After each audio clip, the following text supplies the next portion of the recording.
Hello, thank you for joining us here today at TotalMD to take a look at adding medical alerts to your system. Under Setup and under Additional Setup, you'll see Setup Alert Codes. Now the system is already loaded with several of these alert codes that are already there when you open up your system. You can open up these ones that are in here and edit them, put in a further description, or change the name. You cannot change the code. You can also add new alerts. Let's say we've got a knee replacement that we want to add in the system. We're just going to type in knee R in here, and then under the name we're going to just call it knee replacement, and under the description we're also going to call that knee replacement. Now if you would put it in differently and you wanted to have a knee replacement left and a knee replacement right, you could do that and put the description as differently in this box.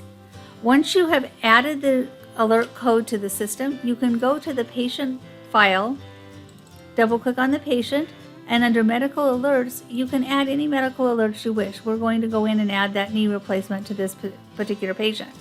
Now when we save and close, the next time we go to open it, it's going to give us a warning that that patient has a knee replacement. That's all there is to adding alert codes to your system. Thank you for joining us here today.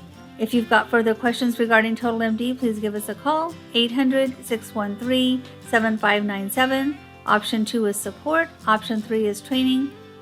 Have a nice day.